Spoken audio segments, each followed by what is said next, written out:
Hi Gubir, Assalamu alaikum warahmatullahi wabarakatuh and very good morning to all of you. So if you are following this channel, आपको अभी पता है कि हमने biomolecules को सबसे पहले पूरे डिटेल डिस्कशन में पढ़ा था, है ना, जहाँ हमने बहुत सारी चीज़ें सीखी, बहुत सारी चीज़ों को अंडरस्टैंड करा। फिर हमने एनसीईआरटी को डिकोड करा कि एनसीईआरटी की लाइन बाय लाइन मैंने आपको एक्सप्लेन करी थी कि बायोमोलिक्यूल्स को कैसे आपको याद रखना है। Now this is the final nail in the coffin of the biomolecules, है ना। अगर आप मेरे को फॉलो कर रहे हैं तो आज की क्लास के अंदर हम आपको फाइनली बायोमोलिक्यूल को क्लोज करने के लिए एक स्पेशल सीरीज़ लाए हैं, एक स्पेशल लेक्चर लाए हैं, जहां विद इन 15 to 20 मिनट्स जो है हम पूरे बायोमोलिक्यूल को फिनिश करेंगे, जो है mind map series for the biomolecule. जो ये मेजरली नीट के बच्चों के लिए है, लेकिन अगर आप 11th में है या 12th के अंदर है और नीट को या 11th को आप रिवाइज कर रहे हैं तो ये चीज़ आपके लिए भी बहुत ज़्यादा हेल्पफुल होने वाली है, ठीक है।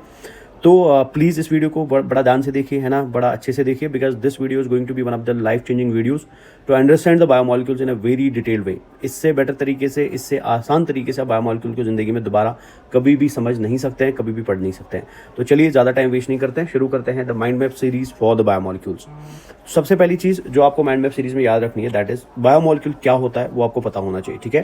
तो सिंपल में आप याद रखेंगे कि लिविंग ऑर्गेनिजम्स के अंदर, ठीक है, या इन शॉर्ट हमारी बॉडी के अंदर जितने भी ऑर्गेनिक मॉलिक्यूल्स है बेटा, उन सबको क्या बोला जाता है, बायोमोलिक्यूल, ठीक है। So what is a biomolecule, तो मैं इधर लिख दूं बेटा any organic molecule, organic molecule, any organic molecule present in body, present in body, ठीक है। तो कोई भी ऑर्गेनिक मॉलिक्यूल जो हमारी बॉडी में प्रेजेंट होगा उसे हम क्या बोलेंगे, उसे हम बायोमोलिक्यूल बोलेंगे, क्लियर है। और एक चीज़ मैं यहाँ पे बोलना चाहता हूँ कि अगर किसी बच्चे ने पहली वाली 2 सीरीज़ नहीं देखी है, ठीक है, डिटेल्ड बायोमोलिक्यूल वाली सीरीज़ और एनसीईआरटी वाली सीरीज़, वो प्लीज़ एक बार देखिए। थोड़ा टाइम लगेगा उसमें, but that is going to be one of the best videos जो आप जिंदगी में देखेंगे बायोमोलिक्यूल्स को, तब जाके आपको आज वाली सीरीज समझ आने वाली है, ठीक है। तो कोई भी ऑर्गेनिक मॉलिक्यूल अगर आपकी बॉडी में प्रेजेंट है या किसी लिविंग ऑर्गेनिज्म में प्रेजेंट है, तो ऐसे ऑर्गेनिक मॉलिक्यूल्स को हम क्या बोलते हैं, बायोमोलिक्यूल्स बोलते हैं, क्लियर है। नाउ ऑलरेडी मैं डिटेल डिस्कशन इस चीज़ का कर चुका हूं कि अगर हमें पता करना हो कि हमारी बॉडी में कौन कौन सा ऑर्गेनिक मॉलिक्यूल प्रेजेंट है या किस किस टाइप का ऑर्गेनिक मॉलिक्यूल प्रेजेंट है, तो फॉर दैट थिंग हम क्या करते हैं, हम ऑर्गेनिक एनालिसिस करते हैं, ठीक है ना, या हम केमिकल एनालिसिस करते हैं। तो केमिकल एनालिसिस जो है, इट इज़ द एनालिसिस जहां पे हम सेल्स के अंदर कुछ एक्सपेरिमेंट्स को करके चेक करते हैं कि सेल के अंदर कौन कौन सा ऑर्गेनिक मॉलिक्यूल प्रेजेंट है और सेल के अंदर कौन कौन सा इनऑर्गेनिक मॉलिक्यूल प्रेजेंट है। तो कोई आपसे पूछे केमिकल एनालिसिस क्या है, तो आप शॉर्ट में बताएंगे कि ये कुछ एक्सपेरिमेंट्स होते हैं, ये कुछ टेक्निक्स होते हैं जिनसे हम सेल्स को डिकोड करके सेल के अंदर जाके पता करते हैं कि सेल में कौन सा ऑर्गेनिक मॉलिक्यूल प्रेजेंट है और सेल में कौन सा इनऑर्गेनिक मॉलिक्यूल प्रेजेंट है। तो इस एनालिसिस को हम क्या बोलते हैं, this analysis is called as chemical analysis, clear है। तो सबसे पहले हम केमिकल एनालिसिस करते हैं और चेक करते हैं कि सेल में ऑर्गेनिक मॉलिक्यूल कौन कौन सा होता है, वो हमें कैसे पता चलता है। तो ऑलरेडी आपको पहले से ही मैं बता चुका हूं कि इस चीज को, मतलब ऑर्गेनिक मॉलिक्यूल्स को पता करने के लिए हम क्या करते हैं, हम सबसे पहले एक लिविंग टिश्यू लेते हैं, ठीक है। ये लिविंग टिश्यू प्लांट का भी हो सकता है और ये लिविंग टिश्यू एनिमल का भी हो सकता है। Now once we take this living tissue, हम इस लिविंग टिश्यू को ग्राइंड करते हैं, ठीक है ना, इसका पेस्ट बनाते हैं by mixing it with another important molecule बेटा, जिसे हम क्या बोलते हैं, ट्राइक्लोरोएसिटिक एसिड। तो ट्राइक्लोरोएसिटिक एसिड की फॉर्मूला आपको नीट में पूछी जाती है, तो मैं इधर लिख देता हूं। तो ट्राइक्लोरोएसिटिक एसिड को हम लिखते हैं Cl3COOH, ठीक है। So this is the formula of trichloroacetic acid. तो क्या करते हैं हम, Cl3CCOH इधर आएगा, Cl3CCOH इधर ऐड कर देना, ठीक है, Cl3CCOH, क्लियर है। नाउ हम क्या करते हैं, हम ठीक ही कर देता हूं मैं। सो यहां पे आएगा Cl3CCOOH, ठीक है, दिस इज ट्राइक्लोरोएसिटिक एसिड। तो हम क्या करते हैं ऑर्गेनिक एनालिसिस में या ऑर्गेनिक कंपाउंड्स के एनालिसिस में, हम लिविंग टिश्यू लेते हैं। तो इस मान के चलिए टेस्ट ट्यूब में मैंने लिविंग टिश्यू ले लिया, ठीक है ना। अब इस लिविंग टिश्यू के अंदर हम ऐड करेंगे ट्राइक्लोरोएसिटिक एसिड, ठीक है। नाउ जैसे मैंने इसमें ट्राइक्लोरोएसिटिक एसिड ऐड कर दिया, अब हम इसको डालेंगे मोर्टार एंड पिस्टल में, ठीक है ना। मोर्टार एंड पिस्टल आपको इसको बोला जाता है, ये जो आपको यहाँ पे दिखाई दे रहा है स्ट्रक्चर, ठीक है ना। तो नीचे वाले को बोला जाता है मोर्टार और ऊपर वाले को बोला जाता है पिस्टल, क्लियर है। और इस मोर्टार एंड पिस्टल के अंदर डालने के बाद हम इसको क्या करेंगे, ग्राइंड करेंगे, ठीक है। हम इसको पीस डालेंगे, इसकी चटनी बना देंगे, क्लियर है। नाउ जब मैं इसको ग्राइंड करके खत्म कर दूंगा तो आपको क्या मिलेगी, चटनी मिलेगी या आपको पेस्ट मिलेगा, क्लियर है। सो फाइनली बेटा हम इसको क्या करते हैं, इस पेस्ट को फिल्टर कर देते हैं। ये मान के चलो मैंने फिल्टर फनल यहाँ पे लिए, तो मैंने इसमें फिल्टर पेपर डाल दिया। ऑलरेडी मैंने बोला था फिल्टर पेपर में हम कॉटन क्लॉथ या मसलिन क्लॉथ यूज करते हैं। और फाइनली इसके ऊपर मैं क्या डाल दूंगा, इसके ऊपर मैं डाल दूंगा थिक सेलरी।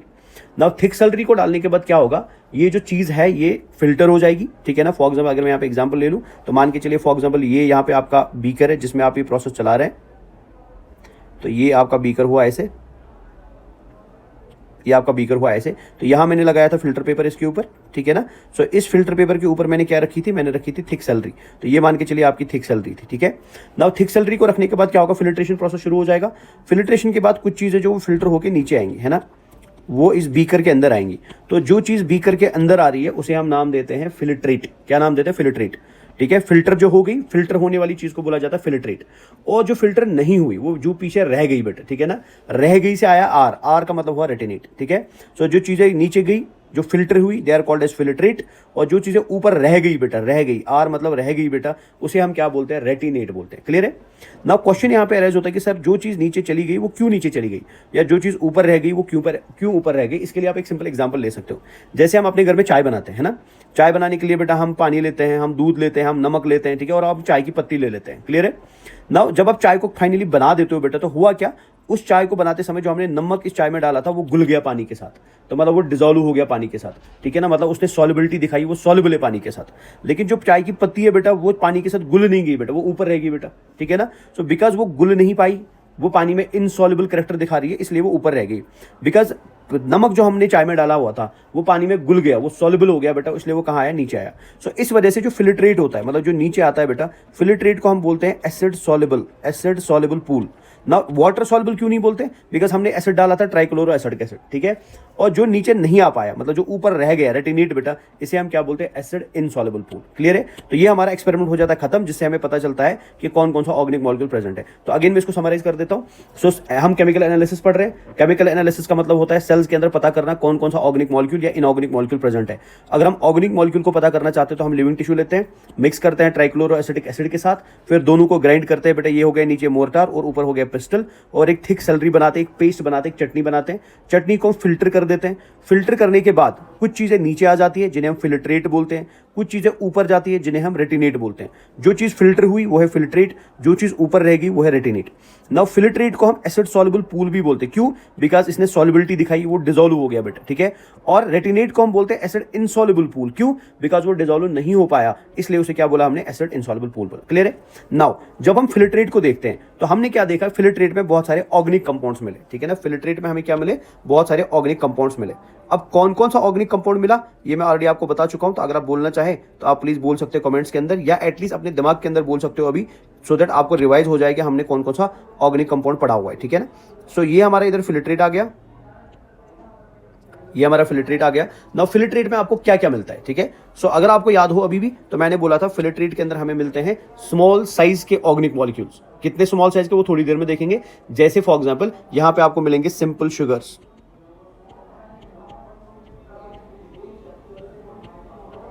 ठीक है, यहां आपको मिलते हैं सिंपल शुगर्स, ठीक है। सिंपल शुगर का मतलब यहां पे क्या हुआ, सिंपल शुगर का मतलब यहां पे हुआ मोनोसैकेराइड्स आपको मिलेंगे, जैसे ग्लूकोज मिलेगा आपको, ठीक है, माल्टोस ग्लूकोज मिलेगा आपको, ठीक है, ग्लैक्टोज मिलेगा आपको, फ्रुक्टोज मिलेगा आपको, तो सिंपल शुगर्स मिलते हैं। इसके अलावा आपको यहां पे मिलते हैं अमाइनो एसिड्स, ठीक है। इसके अलावा आपको यहां पे मिलते हैं न्यूक्लियोटाइड्स, ठीक है ना। और इसके अलावा आपको यहाँ पे मिलते हैं इनऑर्गेनिक मॉलिक्यूल्स, जैसे आपको सोडियम मिलेगा, आपको मैग्नीशियम मिलेगा, आपको पोटेशियम मिलेगा। ये क्लियर है ना। और इसके अलावा आपको मिलता है सल्फेट एंड फॉस्फेट। क्लियर है ना। आपकी बुक ने यहाँ पे एक बात लिखी है, मैं इधर ऐड करना चाहूंगा उसको। आपकी बुक ने लिखा है कि ये जो आपको यहाँ पे सिंपल मॉलिक्यूल जो मिल रहे हैं, ठीक है ना, सिंपल ऑर्गेनिक मॉलिक्यूल जहां आपको मिल रहे हैं, ये रिप्रेजेंट करते हैं साइटोप्लाज्मिक कंपोजिशन को बेटा। ये किसे रिप्रेजेंट करते हैं, साइटोप्लाज्मिक कंपोजिशन को। They represent the cytoplasmic composition of cell. Clear है।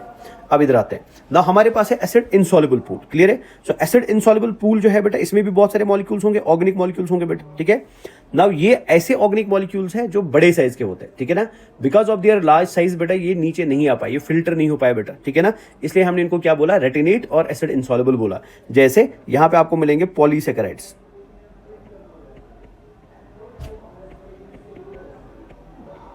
आपको पॉलीसैकेराइड मिलेंगे, ठीक है। यहां आपको मिलेंगे न्यूक्लिक एसिड्स, ठीक है। यहां आपको मिलेंगे प्रोटीन्स।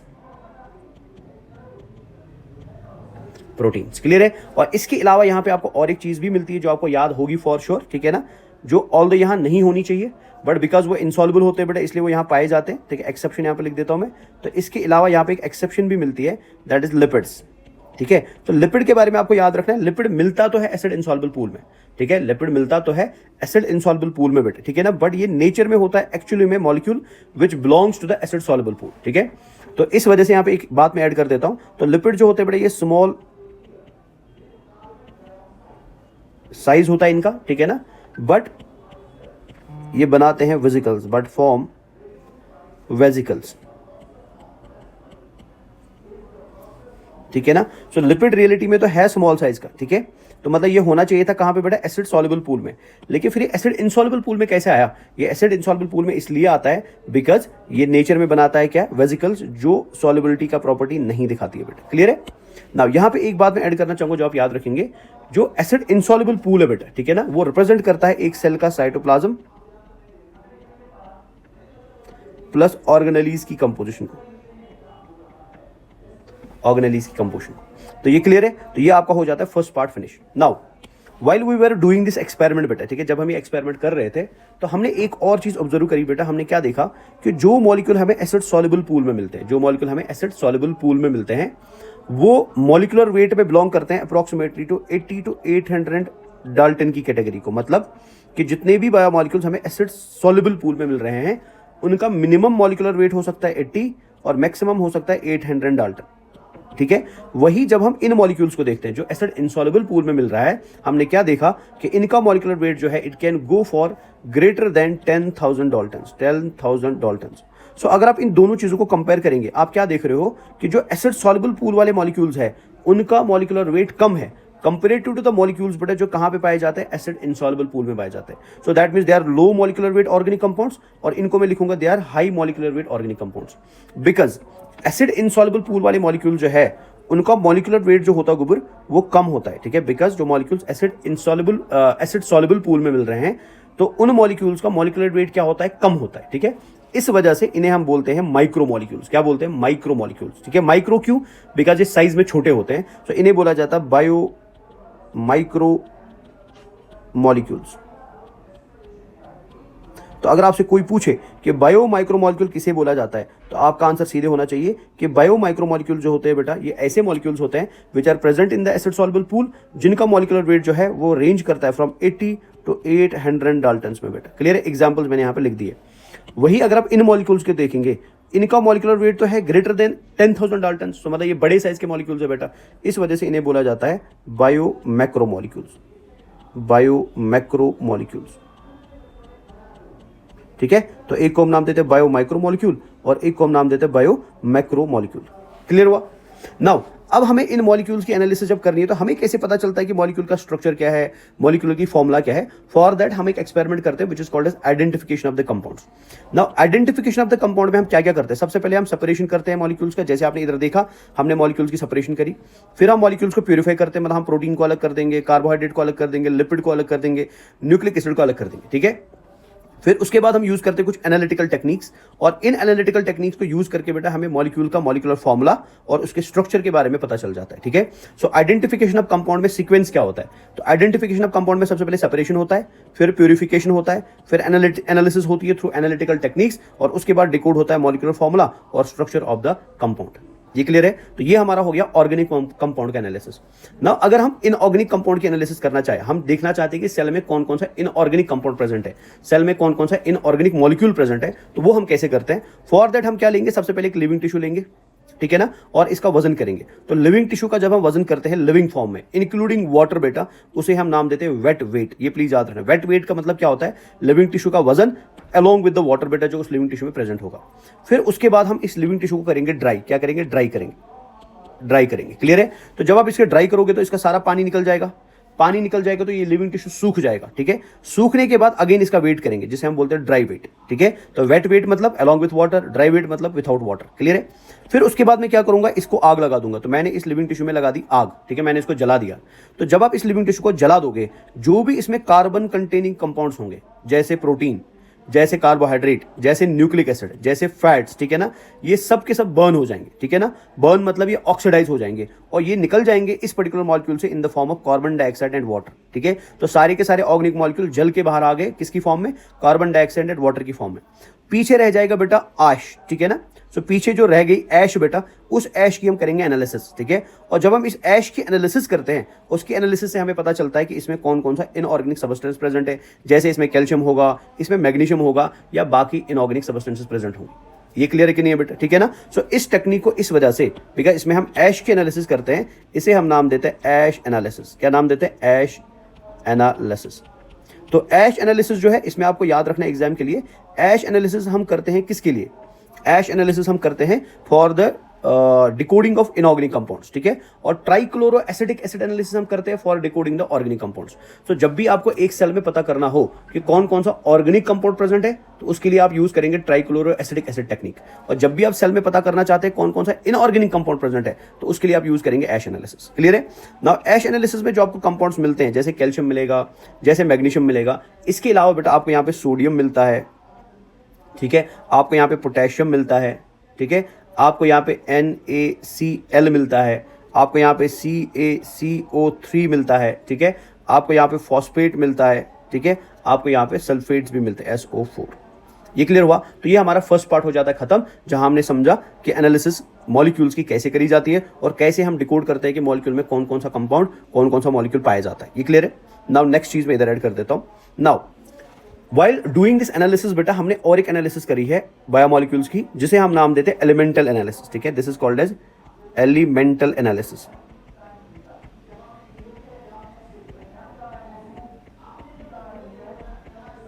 ठीक है। तो एलिमेंटल एनालिसिस में हम क्या करते हैं?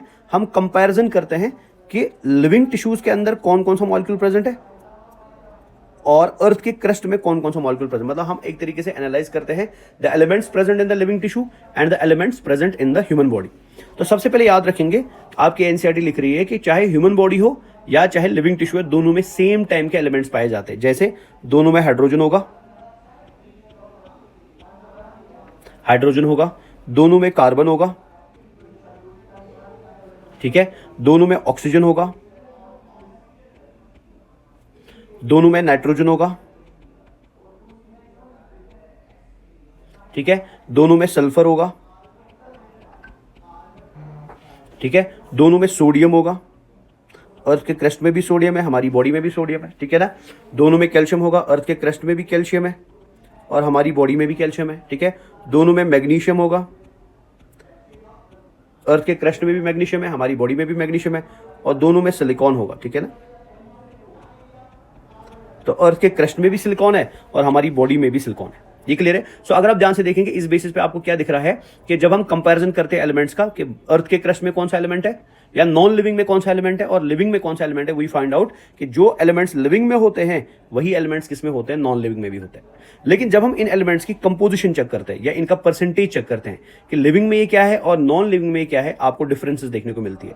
जैसे लिविंग के अंदर अगर आप ध्यान से देखेंगे, ठीक है ना, लिविंग ऑर्गेनिजम्स के अंदर अगर आप ध्यान से देखेंगे तो लिविंग ऑर्गेनिज्म में आपको मिलेगा हाइड्रोजन अप्रोक्सीमेटली 0.5। तो पहली बात तो इस टेबल से, जो आपके एनसीईआरटी में टेबल दिया है, आपको ये याद रखना है कि एलिमेंट्स दोनों में सेम ही है बेटा, लेकिन दोनों एलिमेंट्स की कंपोजिशन जो है दो अलग अलग जगहों पे, लिविंग एंड नॉन लिविंग में, वो डिफरेंट है बेटा, वो वेरिएबल है। जैसे लिविंग के अंदर आपको हाइड्रोजन मिलता है 0.5, वही नॉन लिविंग में आपको ये मिलता है 0.14, ठीक है।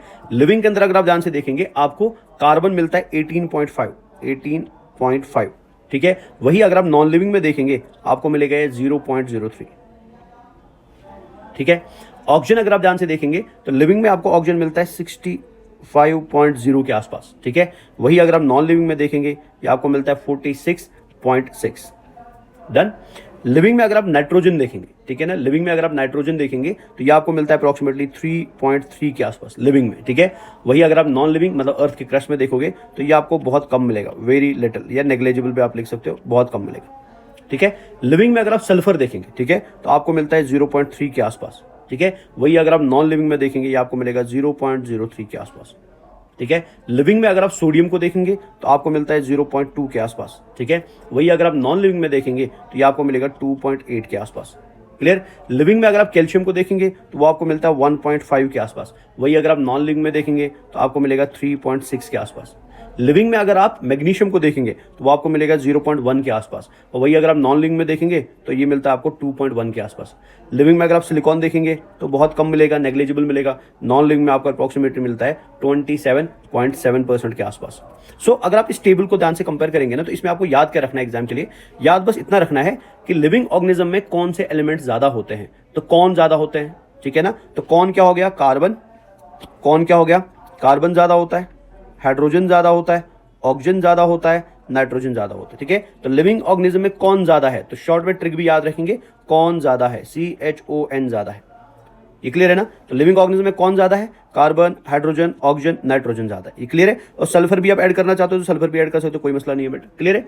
वही अगर आप ध्यान से देखेंगे नॉन लिविंग में कौन ज्यादा है, तो नॉन लिविंग के अंदर बेटा आपको सोडियम ज्यादा मिलेगा, कैल्शियम ज्यादा मिलेगा, मैग्नीशियम ज्यादा मिलेगा एंड सिलिकॉन ज्यादा मिलेंगे। ये क्लियर है। तो ये एक टेबल है आपकी बुक में दी हुई जो आपने याद कर ली बेटा। डन, आगे चलता हूं मैं।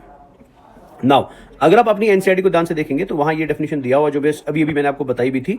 तो on the basis of chemical analysis जो हमने लिविंग टिश्यू की करी थी, तो हमने ऑर्गेनिक कंपाउंड्स पाए थे दो, फिल्ट्रेट में एंड रेटिनेट में। फिल्ट्रेट वालों को बेटा हमने बोला माइक्रोमोलिक्यूल्स, रेटिनेट वालों को हमने बोला macromolecules, bio micromolecules and bio macromolecules. Now micromolecules acid soluble pool में होते हैं और इनका मॉलिक्यूलर वेट होता है 18 to 800 Dalton, and macromolecules acid insoluble pool में होते हैं, ठीक है, और इनका मॉलिक्यूलर वेट होता है ग्रेटर देन 10,000 डाल्टन, ठीक है। एग्जांपल्स आपको पता है, यहाँ एग्जांपल आएगा अमाइनो एसिड आएगा, ठीक है ना, यहाँ एग्जांपल लिपिड आएगा, यहाँ एग्जांपल आपको सिंपल शुगर आएगा, यहाँ एग्जांपल आपको न्यूक्लियोटाइड्स आएगा, और यहाँ एग्जांपल्स ऑलरेडी दी हुई है। नाउ ये बात याद रखनी है, वेरी वेरी इंपॉर्टेंट, बड़े एग्जाम में पूछी भी जाती है multiple times. Lipids are not strictly macromolecules, ठीक है। लिपिड जो है ये मैक्रोमोलिक्यूल्स नहीं होते हैं, ये माइक्रोमोलिक्यूल्स होते हैं। क्यों? बिकॉज इनका मॉलिक्यूलर वेट जो है ये लगभग 800 डाल्टन की रेंज में आता है, इस वजह से इन्हें क्या बोला जाता है, माइक्रोमोलिक्यूल्स बोला जाता है। क्लियर है। नाउ इसके अलावा आपके एनसीईआरटी में ये टेबल भी दिया हुआ है, तो इस टेबल से भी कुछ अच्छे अच्छे क्वेश्चंस पूछे जाते हैं, तो ये भी आपको याद होना चाहिए। यहाँ पे दिया हुआ बेटा कंपोजिशन ऑफ सेल, ठीक है ना। सो हमारी सेल्स के अंदर वाटर जो है वो सबसे ज्यादा होता है, 70 to 90% वाटर होता है।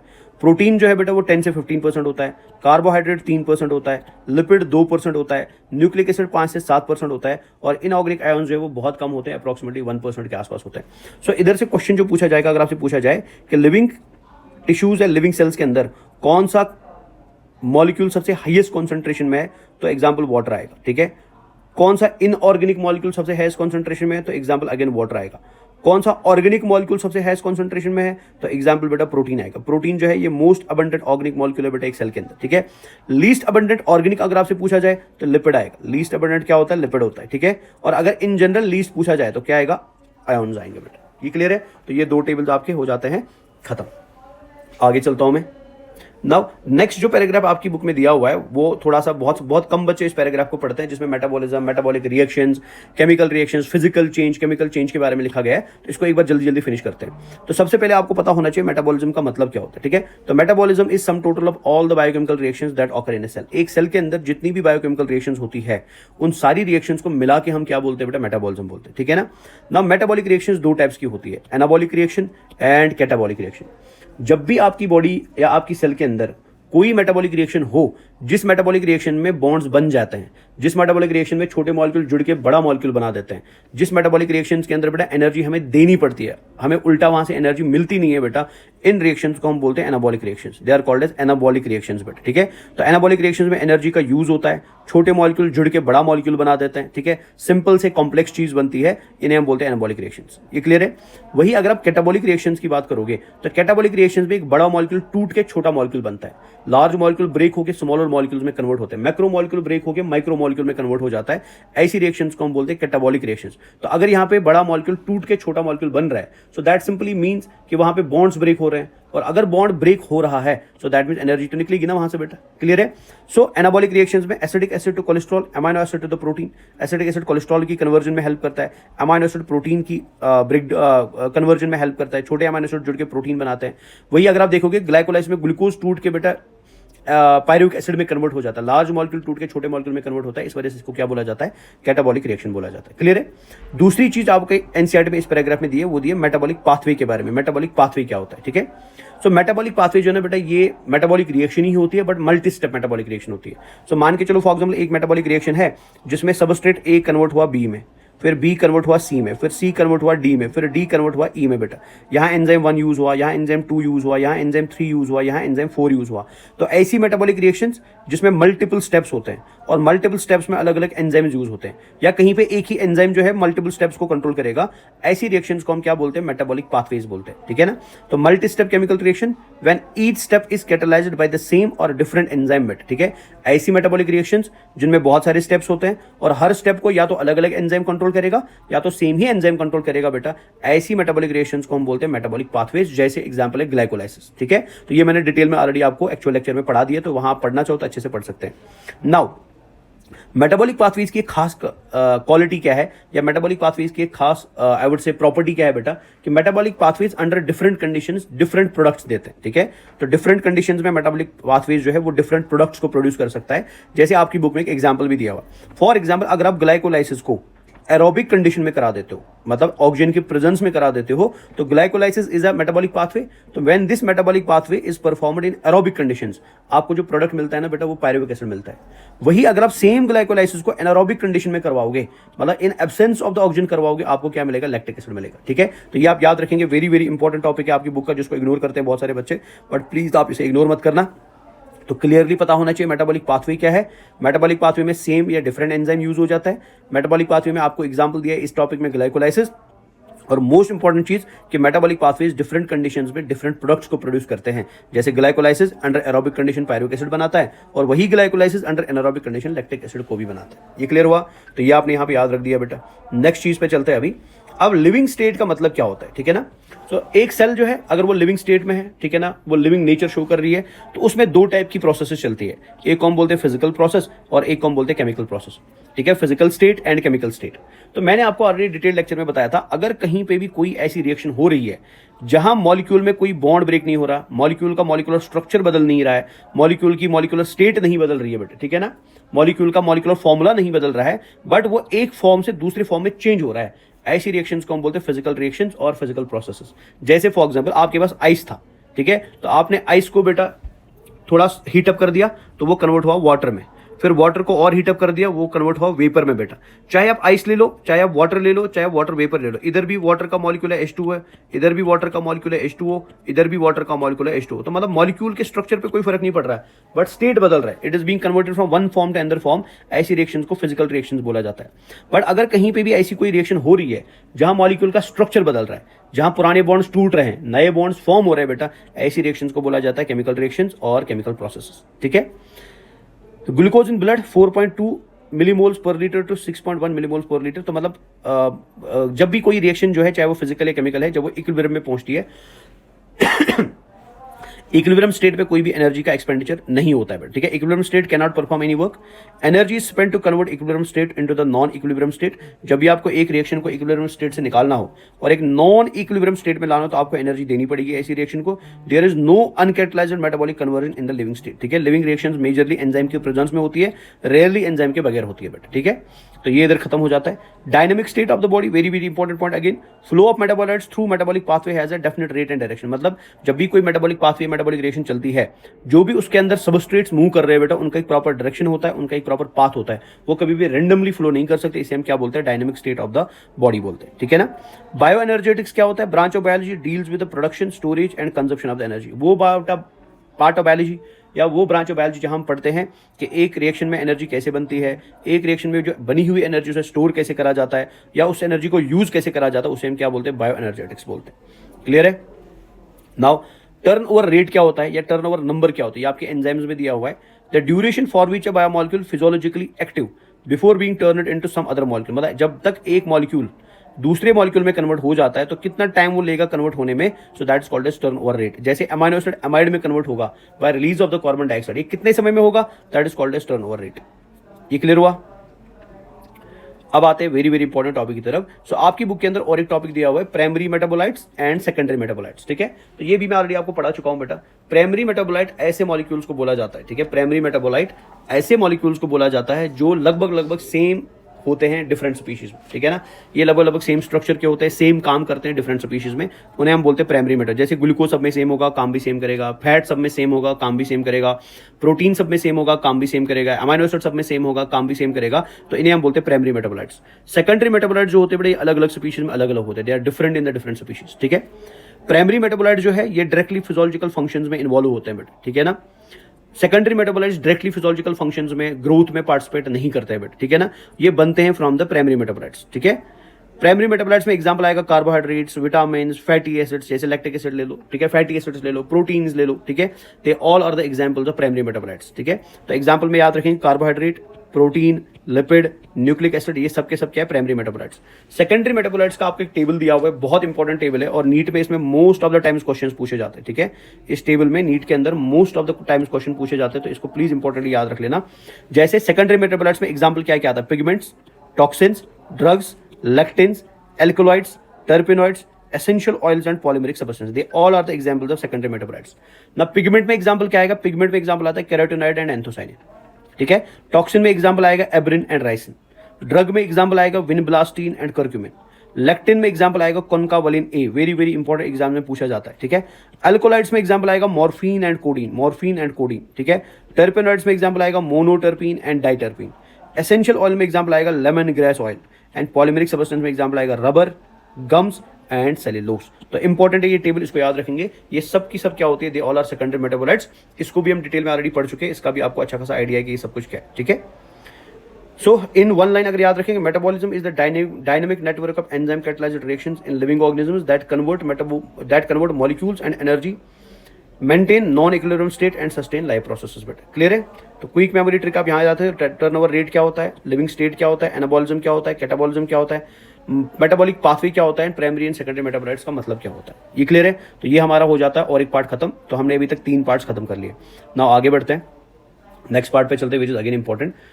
देखते हैं क्या है हमारा नेक्स्ट पार्ट। तो अब हमारे पास आते हैं बायोमॉलिक्यूल्स, ठीक है। तो सबसे पहला बायोमॉलिक्यूल जो आपकी बुक में दिया हुआ है दैट इज कार्बोहाइड्रेट्स, ठीक है। तो इसको मैं एक बार बताना चाहता हूँ। सो कार्बोहाइड्रेट में ऑलरेडी आपको पढ़ा चुका हूँ बेटा, आपको ऑलरेडी इसके बारे में पता है। कार्बोहाइड्रेट्स वो बायोमॉलिक्यूल्स होते हैं जिनमें कार्बन होता है, हाइड्रोजन होता है, ऑक्सीजन होता है, ठीक है ना। They are called as carbohydrates. इसके अलावा मैंने आपको बोला था कार्बोहाइड्रेट्स ऐसे बायोमॉलिक्यूल्स है which are polyhydroxy aldehydes and ketones, वो भी आपको ऑलरेडी पता है। कार्बोहाइड्रेट्स के अंदर जो पॉलीमेरिक फॉर्म्स होती है, जैसे मोनोमेरिक फॉर्म में तो सिंपल कोवलेंट बॉन्ड ही मिलेगा, कार्बन कार्बन बॉन्ड मिलेगा, लेकिन जो पॉलीमेरिक फॉर्म होती है उनमें एक स्पेशल बॉन्ड पाया जाता है which is called as glycosidic bond, very very important, ठीक है। तो कार्बोहाइड्रेट्स में जो स्पेशल बॉन्ड होता है उसे हम क्या बोलते हैं, ग्लाइकोसाइडिक बॉन्ड, जो एक एसिटल या कीटल लिंकेज होता है, ठीक है। एल्डिहाइड होगा तो एसिटल, कीटोन होगा तो कीटल लिंकेज होगी। नाउ अगर आप कार्बोहाइड्रेट्स के स्ट्रक्चर को देखेंगे तो इनमें आपको एक पॉलीसेकेराइड चेन मिलते हैं, ये बहुत इंपॉर्टेंट पॉइंट है, इसको याद रखेंगे, ठीक है। जो कार्बोहाइड्रेट्स होते हैं दे कैन बी, इधर आते हैं सबसे पहले, तो carbohydrates can be monosaccharides, they can be disaccharides और they can be polysaccharides. Disaccharide is a form of oligo, से ये भी याद पढ़ा चुका मैं ऑलरेडी। तो डाइसेकेराइड जो है it's a example of oligosaccharide, ठीक है। तो ऑलरेडी मैं आपको बोल चुका हूं, मोनोसेकेराइड जो होते हैं ना ये सिंपलेस्ट शुगर्स होते हैं, सबसे स्मॉलेस्ट शुगर जो होते हैं मोनोसेकेराइड्स के होते हैं, ठीक है ना। तो मोनोसेकेराइड में एग्जांपल आएगा glucose, galactose and fructose. Now अगर एक से ज्यादा मोनोसेकेराइड आपस में जुड़ गए, जैसे मोनोसेकेराइड 1 जुड़ा मोनोसेकेराइड 2 के साथ, मोनोसेकेराइड 1 जुड़ा 2 के साथ और 2 जुड़ा 3 के साथ, मोनोसेकेराइड 1 जुड़ा 2 के साथ, 2 जुड़ा 3 के साथ, 3 जुड़ा 4 के साथ, and so on and so fourth. तो जब भी बहुत सारे मोनोसेकेराइड्स आपस में जुड़ जाते हैं, अगर इसमें मिनिमम 2 मोनोसेकेराइड जुड़े और मैक्सिमम 10 मोनोसेकेराइड जुड़े, तो ऐसी चेन ऑफ मोनोसेकेराइड को हम बोलते हैं ओलिगोसेकेराइड। क्या बोलते हैं, ओलिगोसेकेराइड, ऑलरेडी पढ़ा चुका हूं। So oligosaccharides is a chain of monosaccharide जिसमें मिनिमम 2 हो सकते हैं और मैक्सिमम 10 हो सकते हैं, क्लियर है। नाउ इसमें जो सबसे सिंपलेस्ट ओलिगोसेकेराइड होगा उसे हम बोलते हैं डाइसेकेराइड। सबसे सिंपलेस्ट ओलिगोसेकेराइड जो होगा वो क्या होगा, डाइस। मैंने अभी आपको बोला मोनोसेकेराइड में सीधे मोनोसेकेराइड होगा, जैसे ग्लूकोज एक मोनोसेकेराइड है जिसमें कार्बन होगा, हाइड्रोजन होगा, ऑक्सीजन होगा, पॉलीसेकेराइड होगा, पॉलीहाइड्रोक्सी होगा या पॉलीहाइड्रोक्सी एल्डिहाइड होगा या पॉलीहाइड्रोक्सी कीटोन होगा, ठीक है। That is called as monosaccharide. लेकिन अब अगर आपको ओलिगोसेकेराइड बनाना है तो मिनिमम ओलिगोसेकेराइड 2 मोनोसेकेराइड से बन सकता है। दुनिया का सबसे छोटा ओलिगोसेकेराइड 2 मोनोसेकेराइड से बन सकता है। सो दैट मींस दुनिया का सबसे छोटा ओलिगोसेकेराइड क्या होगा, डाइसेकेराइड होगा, बिकॉज ये 2 मोनोसेकेराइड से बना हुआ है। अब मान के चलो मैंने इसमें और एक मोनोसेकेराइड जोड़ दिया तो ये बनेगा ट्राइसेकेराइड, फिर और एक जोड़ दिया बनेगा टेट्रासेकेराइड, फिर पेंटासेकेराइड, फिर hexasaccharide, so on and so forth. लेकिन आपकी बुक में खाली डाइसेकेराइड के बारे में दिया तो आप खाली डाइसेकेराइड याद रखेंगे। तो oligosaccharides are the chain of monosaccharides जिसमें मिनिमम 2 मोनोसेकेराइड होंगे और मैक्सिमम 10 मोनोसेकेराइड होंगे, ठीक है। अब जो सबसे छोटा ओलिगोसेकेराइड है उसे हम डाइसेकेराइड बोलते हैं। नाउ डाइसैकेराइड की एग्जांपल्स आपकी बुक में भी दी, तो याद रखेंगे, जैसे sucrose is a example of disaccharide, maltose is a example of disaccharide, lactose is a example of disaccharide.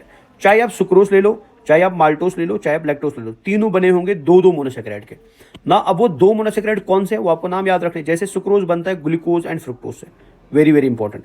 Maltose बनता है ग्लूकोज एंड ग्लूकोज से, ठीक है। लैक्टोज बनता है ग्लूकोज एंड गैलेक्टोज से, क्लियर है। सो क्या मैं ऐसे बोल सकता हूं sucrose is a disaccharide of glucose and fructose?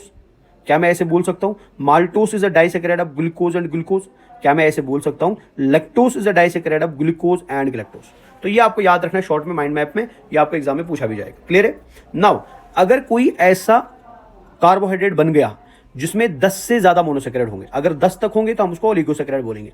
लेकिन अब मान के चलो कोई ऐसा कार्बोहाइड्रेट बना जिसमें मोर देन 10 मोनोसैकेराइड्स है, सो ऐसे कार्बोहाइड्रेट्स को हम क्या बोलते हैं, they are called as polysaccharide. यानी polysaccharide is a carbohydrate which is made up of more than 10 monosaccharides, ठीक है। जैसे आपकी बुक में कुछ कार्बोहाइड्रेट्स का एग्जांपल दिया, for example cellulose is a polysaccharide carbohydrate, inulin is a polysaccharide carbohydrate, starch is a polysaccharide carbohydrate, glycogen is a polysaccharide carbohydrate, cellulose is a polysaccharide carbo. ये सब की सब एग्जांपल्स है किनकी बेटा, they all are the examples of polysaccharide carbohydrates.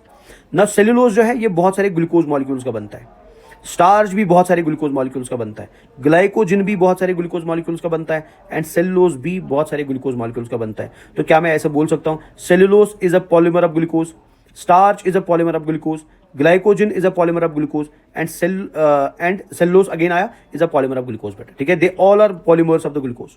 Now cellulose का structure क्या है, स्टार्च का स्ट्रक्चर क्या है, ग्लाइकोजन का स्ट्रक्चर क्या है, ये हम ऑलरेडी डिटेल में पढ़ चुके हैं। जैसे स्टार्च आप देखेंगे तो सेलुलोज आप देखेंगे तो ये एक लीनियर पॉलीमर होगा, इसमें सारी ग्लूकोज मॉलिक्यूल ऐसे स्ट्रेट चेन में जुड़ेंगी।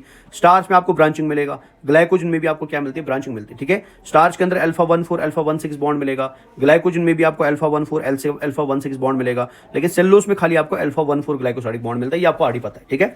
इनुलिन इंपॉर्टेंट है तो याद रखेंगे inulin is a polymer of fructose, ठीक है। Cellulose is a polymer of glucose, starch is a polymer of glucose, glycogen is a polymer of glucose, but inulin is a polymer of fructose, ये भी आपको याद रखना है, बड़ा important, clear है। नाउ स्टार्च को प्लांट्स यूज करते हैं एनर्जी स्टोरेज के लिए, ग्लाइकोजन हमारी बॉडी में यूज होता है एनर्जी स्टोरेज के लिए, एंड सेलुलोज जो है बेटा ये आपको कॉटन फाइबर्स में मिलता है, पेपर की पल्प में मिलता है। तो ये एनसीईआरटी की कुछ छोटी छोटी पॉइंट्स है जो आपको याद रखनी, ठीक है। तो सेलुलोज को पेपर बनाने में हेल्प किया यूज किया जाता है, कॉटन को फाइबर्स में या कॉटन की फॉर्मेशन में यूज किया जाता है।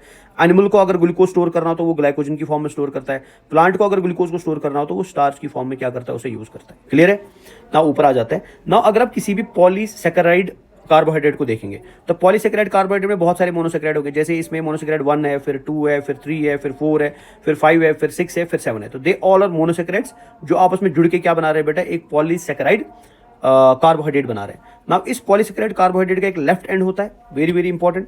तो ये इसका लेफ्ट साइड हो गया, ये इसका लेफ्ट साइड हो गया, और ये इसका राइट साइड हो गया। हमेशा प्लीज याद रखेंगे किसी भी पॉलीसैकेराइड का जो लेफ्ट एंड होता है वो नॉन रेड्यूसिंग होता है। पॉलीसैकेराइड चेन्स का जो लेफ्ट एंड होता है वो नॉन रेड्यूसिंग होता है, और राइट एंड जो है ना बेटा वो रेड्यूसिंग। तो आप आर से रेड्यूसिंग याद रख सकते हो। तो right end of the polysaccharides is reducing and left end of the polysaccharides is non reducing. Important बात है, याद रखिए, क्लियर है। नाउ ये और एक इंपॉर्टेंट बात है जो आपको याद रखनी है, पॉलीसैकेराइड्स का हम आयोडीन टेस्ट कराते हैं, ठीक है ना। नाउ आयोडीन टेस्ट में हमने क्या देखा कि स्टार्च आयोडीन टेस्ट में पॉजिटिव टेस्ट शो करता है। क्यों? बिकॉज स्टार्च जब आप आयोडीन टेस्ट में डालोगे तो स्टार्च आयोडीन टेस्ट में बेटा इस सोल्यूशन का कलर ब्लू कलर कर देता है। सो अगर कलर ब्लू हो गया that mean it is positive on the iodine test, अगर कलर ब्लू नहीं हुआ that mean it is negative on the iodine test. तो हमने देखा स्टार्च कलर चेंज कर देता है, सो इस वजह से starch shows positive iodine test. अब आपकी बुक ने लिखा है कि starch positive iodine test show क्यों करता है, तो आंसर आएगा इसका हेलिकल स्ट्रक्चर होता है। बिकॉज इसका हेलिकल स्ट्रक्चर होता है तो ये अपनी हेलिक्स के अंदर बेटा आयोडीन को पकड़ लेता है। सो बिकॉज ये आयोडीन को रिटेन कर पाता है, इस वजह से इसका आयोडीन टेस्ट पॉजिटिव आता है। लेकिन सेलुलोज बिकॉज इसका हेलिकल स्ट्रक्चर नहीं है, इस वजह से आयोडीन के साथ क्या टेस्ट शो करता है, नेगेटिव टेस्ट शो करता है। तो starch shows positive iodine test, cellulose shows negative iodine test. ये क्लियर हुआ। तो ये हमारा यहाँ पे कार्बोहाइड्रेट वाला पार्ट जो है वो खत्म हो जाता है, ठीक है। अब आप बोलोगे सर इसमें आप बहुत डिटेल में क्यों नहीं बता रहे, this is just for the revision. अगर आप कभी रिवीजन करना चाहते हो जल्दी जल्दी तो रिवीजन के लिए आप इसे यूज कर सकते हैं। नाउ नेक्स्ट आते हैं किसके ऊपर, लिपिड्स के ऊपर, वेरी वेरी इंपॉर्टेंट, ठीक है। तो लिपिड के बारे में सबसे पहली बात जो आपको याद रखनी है that is lipids are water insoluble. ये PYQ भी मतलब ये प्रीवियस ईयर के एग्जाम्स के अंदर आपको क्वेश्चन भी पूछा गया लिपिड्स के बारे में। तो लिपिड्स आर वाटर सॉल्युबल और वाटर इनसॉल्युबल, तो आंसर आएगा सीधे सीधे। तो लिपिड जो होते हैं नेचर में वो क्या होते हैं, they are water insoluble molecules. ये क्लियर है ना, पहली बात आप ये याद रखें। दूसरी बात, अगर आप लिपिड्स के स्ट्रक्चर की बात करेंगे तो मैंने ऑलरेडी आपको पढ़ाया है, लिपिड्स जो होते हैं बेटा वो बनते हैं फैटी एसिड से। Lipids are fatty acid esters of alcohol, अगर आपको याद हो तो लिपिड को जब भी बनाया जाता है अल्कोहल एंड फैटी एसिड को आपस में जोड़ा जाता है। फैटी एसिड क्या है तो ये भी मैं आपको ऑलरेडी बता चुका हूं। तो fatty acid is a long hydrocarbon chain, R का मतलब यहाँ पे हाइड्रोकार्बन चेन है जो खत्म हो जाती है किसके ऊपर, कार्बोक्सिलिक ग्रुप के ऊपर। Long hydrocarbon chain ending at the carboxylic group. Now ये लॉन्ग हाइड्रोकार्बन चेन मीथाइल हो सकता है, इथाइल हो सकता है, ठीक है ना, या ये 20 कार्बन का हो सकता है, या ये 16 कार्बन का हो। जैसे एराकिडोनिक एसिड में ये 20 कार्बन का है, पाल्मिटिक एसिड में ये 16 कार्बन का है, तो इसे हम क्या बोलते हैं, फैटी एसिड।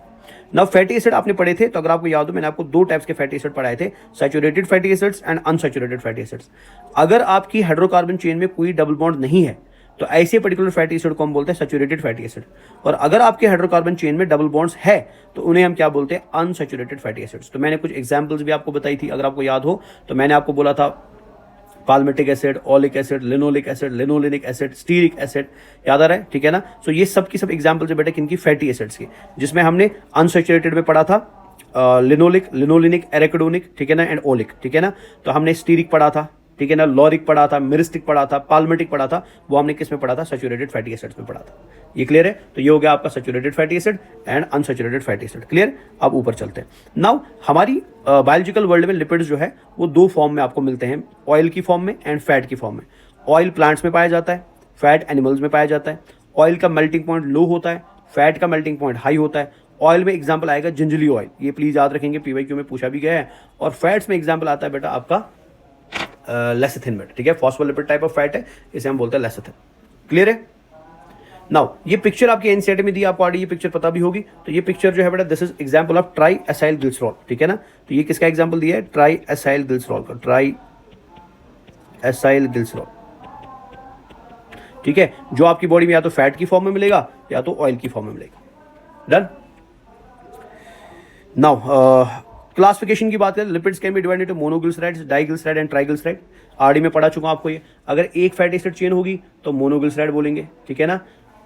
ऐसे मैं लिख देता हूं इसको। तो अगर आपकी बॉडी के अंदर मोनोग्लिसराइड है तो इसमें ग्लाइसरॉल प्लस 1 फैटी एसिड होगा, इसमें ग्लाइसरॉल प्लस 2 फैटी एसिड्स होंगे, इसमें ग्लाइसरॉल प्लस 3 फैटी एसिड्स होंगे, ठीक है। सो अगर ग्लाइसरॉल प्लस 1 फैटी एसिड है तो मोनोग्लिसराइड बोलते हैं, ग्लाइसरॉल प्लस 2 फैटी एसिड है तो डाइग्लिसराइड बोलते हैं, and glycerol plus 3 fatty acid है तो ट्राइग्लिसरॉल भी बोलते हैं। ये क्लियर हुआ।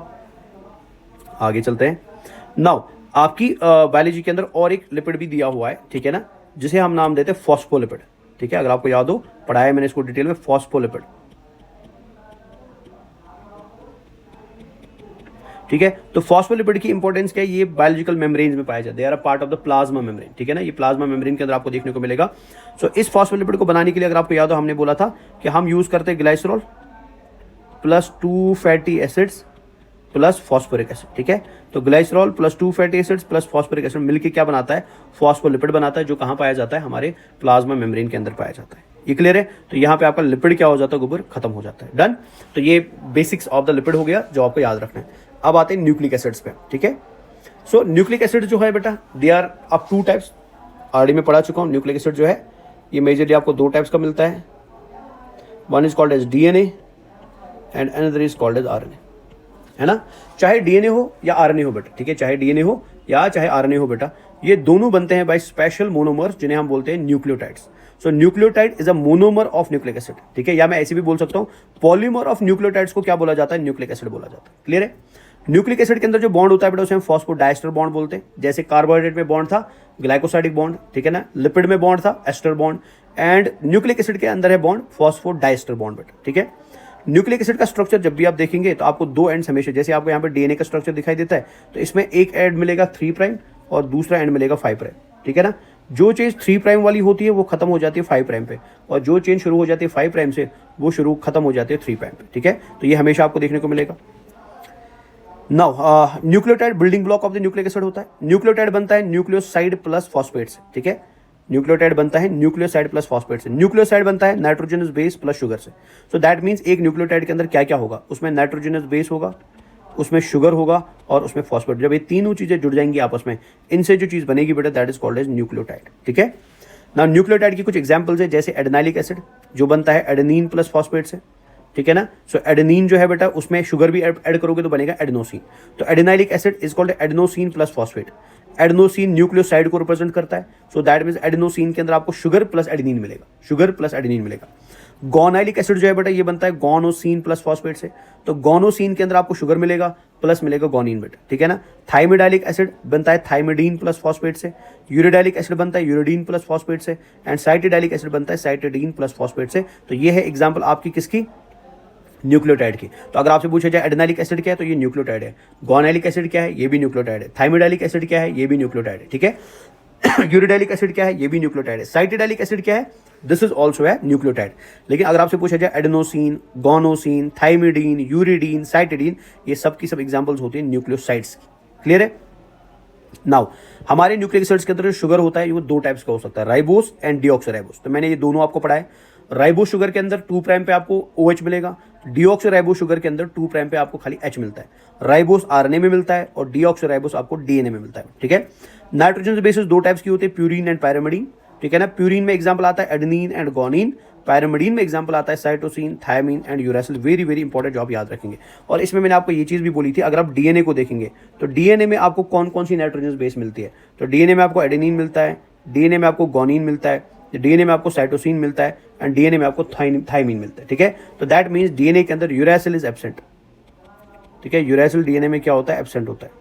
वही अगर आप RNA को देखेंगे, ठीक है, RNA, तो RNA के अंदर बेटा आपको एडेनिन मिलता है, गोनिन मिलता है, साइटोसिन मिलता है और यूरासिल मिलता है। सो दैट मीन्स RNA के अंदर थायमिन क्या होता है, थायमिन इज एब्सेंट। तो ये आप याद रखेंगे, क्लियर है।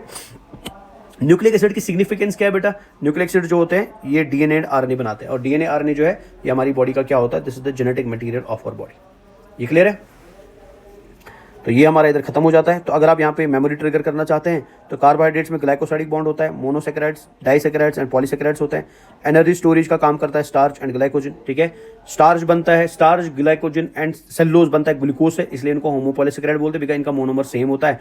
वाइल एज पेप्टिडोग्लाइकन जो है वो अलग अलग मोनोसेकेराइड से बनता है, इसलिए उसको हेट्रोपॉलीमर भी बोला जाता है, क्लियर है। लेफ्ट एंड जो है बेटा वो नॉन रेड्यूसिंग होगा और राइट एंड जो है हमेशा रेड्यूसिंग होगा। स्टार्च आयोडीन के साथ ब्लू कलर देता है, तो मतलब पॉजिटिव टेस्ट है, एंड सेलुलोज ब्लू कलर नहीं देता है, तो इस वजह से बेटा नेगेटिव टेस्ट है, ठीक है। स्टार्च हो एंड ग्लाइकोजन हो ये एनर्जी स्टोरेज का काम करते हैं, एंड सेलुलोज जो है ये paper, plant pulp and cotton fibres में देखने को मिलता है, क्लियर है।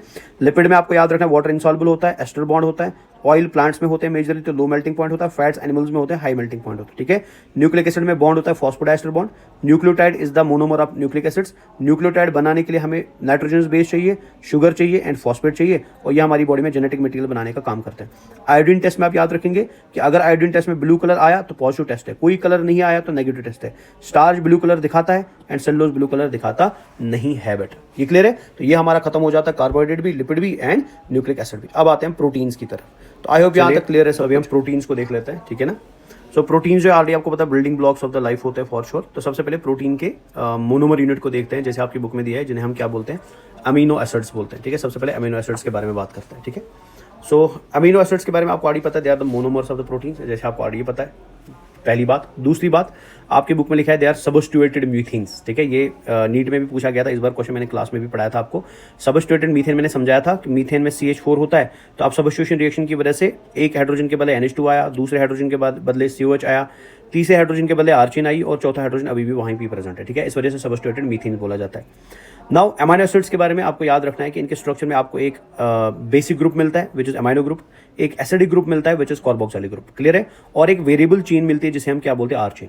ना आपकी बुक में लिखा है कि आर चेन जो है it can be hydrogen, it can be methane, ठीक है ना, और it can be alcoholic group also. जैसे फॉर एग्जाम्पल अगर आर चेन में हाइड्रोजन है तो ऐसे अमीनो एसिड को हम ग्लाइसिन बोलते हैं, ठीक है। स्ट्रक्चर में ऑलरेडी दिखा चुका हूं आपको। अगर आर चेन में मिथाइल ग्रुप है तो इसे हम एलेनिन बोलते हैं, और अगर आर चेन में हाइड्रोक्सी मिथाइल, आपकी बुक में लिखा है इसको हाइड्रोक्सी मिथाइल, तो एग्जांपल क्या आएगा, सीरीन, ठीक है ना। तो glycine, alanine and serine, picture मैंने ऑलरेडी आपको पिक्चर में दिखाई थी कि ये दिखते कैसे, क्लियर। नाउ अमीनो एसिड जो है बेटा आपकी बुक में लिखा है ये 20 टाइप्स के होते हैं, ठीक है। वैसे तो बहुत सारे टाइप्स के हैं, बट वो अमीनो एसिड्स जो हमारी बॉडी में प्रोटीन का फॉर्मेशन करते हैं उन्हें हम प्रोटीनेशियस अमीनो एसिड्स बोलते हैं। ये 20 टाइप के होते हैं, ठीक है, और ये 20 टाइप के नाम मैं ऑलरेडी आपको दिखा चुका हूँ। Now out of this 20 types of amino acids, ठीक है, जो हमारी बॉडी के अंदर क्या बनाते हैं, प्रोटीन बनाते हैं, इसमें से कुछ आपकी बुक में दिए हुए हैं जो आपको याद रखने के एसिडिक, न्यूट्रल, बेसिक, ठीक है, ये क्या क्या है। So out of this 20 amino acids, acidic amino acid का एग्जांपल आता है ग्लूटामिक एसिड, ठीक है।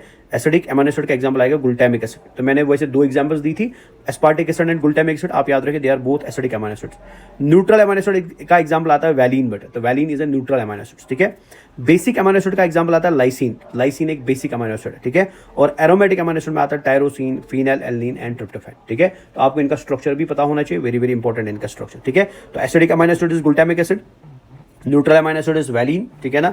Basic amino acid lysine, aromatic amino acid tyrosine, phenyl alanine and tryptophan. ये क्लियर है। तो पिक्चर में यहाँ ड्रॉ नहीं करूंगा बिकॉज पिक्चर हमारी बहुत बार ड्रॉ कर चुके हैं प्रीवियस 2 सेशंस में। तो यहाँ बस आप नाम याद रखेंगे, एसिडिक कौन सा है, न्यूट्रल कौन सा है, बेसिक कौन सा और एरोमेटिक कौन सा है। डन, नेक्स्ट चीज पे चलते हैं, ठीक है। नाउ स्ट्रक्चर तो आपने याद रख लिया। नाउ अमीनो एसिड जो है ना गुबर, ये जब जुड़ेंगे आपस में, ठीक है, when they will start to combine with each other, तो ये पॉलीमर का फॉर्मेशन कराएंगे, ठीक है ना। अमीनो एसिड जब आपस में जुड़ना शुरू करते हैं तो ये पॉलीमेरिक फॉर्म बनाते हैं और उस पॉलीमेरिक फॉर्म को ही हम क्या नाम देते हैं, that polymeric form is called as protein. Now amino acid जब आपस में जुड़ेंगे तो जुड़ने के लिए कोई बॉन्ड बनना चाहिए इनके बीच में। सो वो बॉन्ड जिसकी वजह से अमीनो एसिड्स आपस में जुड़ते हैं, उस बॉन्ड को हम नाम देते हैं पेप्टाइड बॉन्ड। जैसे कार्बोहाइड्रेट में था ग्लाइकोसाइडिक बॉन्ड, लिपिड में था एस्टर बॉन्ड, ठीक है ना, न्यूक्लिक एसिड में था फॉस्फोडाइस्टर बॉन्ड। वैसे ही प्रोटीन्स के अंदर कौन सा बॉन्ड होता है, पेप्टाइड बॉन्ड होता है, जो आपको बहुत इंपॉर्टेंटली याद रखना पड़ेगा। क्लियर है। इसके अलावा आपको याद रखना है property of the amino acids में कि अमीनो एसिड्स जो होते हैं ना बेटा, ये आयोनाइजेबल नेचर के होते हैं। आयोनाइजेबल नेचर का मतलब क्या हुआ कि अगर आप ध्यान से देखेंगे, ये अमीनो एसिड आपको दिख रहा है यहाँ पे, इस अमीनो एसिड में COOH ग्रुप है। सो ये COOH ग्रुप कभी भी हाइड्रोजन को रिलीज कर सकता है। तो जब ये हाइड्रोजन को रिलीज करेगा, ये दिखेगा ऐसे C double bond OO negative, तो मतलब यहाँ पे आया नेगेटिव चार्ज, ठीक है। यहाँ पे NH2 ग्रुप आपको दिख रहा है, ये NH2 कभी भी हाइड्रोजन को एक्सेप्ट कर सकता है, और अगर इसने एक्सेप्ट कर लिया तो ये बनेगा NH3 positive. So that means इनमें आयोनाइजेशन की प्रॉपर्टी है बेटा, ठीक है। सो इस वजह से बेटा ये क्या है, आयोनाइजेबल ग्रुप्स है, ठीक है। तो ये property of the amino acid में आता है। दूसरा, बिकॉज अमीनो एसिड के ये ग्रुप्स आयोनाइजेबल है, ठीक है ना, इनमें प्रॉपर्टी ऑफ आयोनाइजेशन है, इस वजह से अमीनो एसिड अलग अलग पीएच पे अलग अलग स्ट्रक्चर शो करता है, जो मैं ऑलरेडी आपको प्रॉपर तरीके से एक्सप्लेन भी कर चुका था। So that amino acid can have different structures at the different pH. ये आपको प्रीवियस ईयर एग्जाम्स में पूछा भी गया बेटा, ठीक है। जैसे मैंने आपको बोला था कि अगर एसिडिक पीएच होगा तो क्या चार्ज होगा, अगर बेसिक पीएच होगा तो क्या चार्ज होगा, और अगर आइसोइलेक्ट्रिक पीएच होगा तो क्या चार्ज होगा। और आइसोइलेक्ट्रिक पीएच में मैंने आपको दिखाया भी था कि अमीनो एसिड पे नेगेटिव चार्ज भी आता है और पॉजिटिव चार्ज भी आता है। तो ऐसे अमीनो एसिड को हम क्या बोलते थे, that amino acid was called as a zwitter ion बेटा, ये भी आपको याद रखना है। ये क्लियर है। नाउ तो अमीनो एसिड में इतना ही आपको याद रखना है, ज्यादा इसमें और कुछ पढ़ने की जरूरत नहीं है। अब हम सीधे चलते हैं किसकी तरफ, प्रोटीन की तरफ। तो प्रोटीन में सबसे पहले आप याद रखेंगे, तो protein is a polymer of amino acids, ठीक है। जब दो अमीनो, जैसे अमीनो एसिड 1 है, ये अमीनो एसिड 2 है, तो जब दो अमीनो एसिड आपस में जुड़ जाते हैं, ठीक है, जब दो अमीनो एसिड्स आपस में जुड़ जाते हैं तो दो अमीनो एसिड मिलके बेटा, ठीक है ना, बीच में एक पेप्टाइड बॉन्ड का फॉर्मेशन करते हैं। तो इन दो अमीनो एसिड को जुड़ के क्या बनता है बेटा, प्रोटीन बनता है। क्लियर है। नाउ जब भी अमीनो एसिड जुड़ के प्रोटीन बनते हैं तो सबसे पहला अमीनो एसिड जो जुड़ेगा उसमें NH2 ग्रुप को बेटा हमेशा फ्री देखोगे, मतलब ये NH2 ग्रुप किसी बॉन्ड में पार्टिसिपेट नहीं करेगा। जो इस प्रोटीन का लास्ट अमीनो एसिड होगा उसका COH ग्रुप फ्री होगा, वो कभी भी बॉन्ड पार्टिसिपेशन में हेल्प नहीं करेगा। सो इस वजह से प्रोटीन के अंदर इस एंड को, जहां फर्स्ट अमीनो एसिड रहता है बेटा, इसे हम एन टर्मिनल बोलते हैं, ठीक है ना। और प्रोटीन के इस एंड को जहां पे लास्ट अमीनो एसिड रहता है, इसे हम C टर्मिनल बोलते हैं, ठीक है। तो अमीनो टर्मिनल मतलब एन टर्मिनल, कार्बोक्सिलिक टर्मिनल मतलब C टर्मिनल, और बीच में आपको क्या मिलते रहेंगे, पेप्टाइड बॉन्ड्स मिलते रहेंगे। ये क्लियर हुआ। Now structure function of the amino acid की पहले एक बार बात करते हैं, अमीनो एसिड क्या क्या काम कर सकता है। तो हमारी बॉडी के अंदर फंक्शन ऑफ द प्रोटीन्स की बात करेंगे, हमारी बॉडी में प्रोटीन क्या क्या काम करता है। तो प्रोटीन हमारी बॉडी के अंदर बेटा इंट्रासेलुलर ग्राउंड सब्सटेंस के फॉर्म में हो सकता है, ठीक है ना, जैसे कोलेजन। और इसके बारे में और एक बात याद रखें, वेरी वेरी इंपॉर्टेंट, एग्जाम में पूछी हुई है, ये मोस्ट अबंडेंट प्रोटीन है एनिमल्स के अंदर। एनिमल्स में सबसे मोस्ट अबंडेंट प्रोटीन कौन होता है, कोलेजन होता है। रुबिस्को जो है बेटा, ये मोस्ट अबंडेंट प्रोटीन है पूरे बायोस्फीयर में, प्लांट्स में भी एंड पूरे बायोस्फीयर में।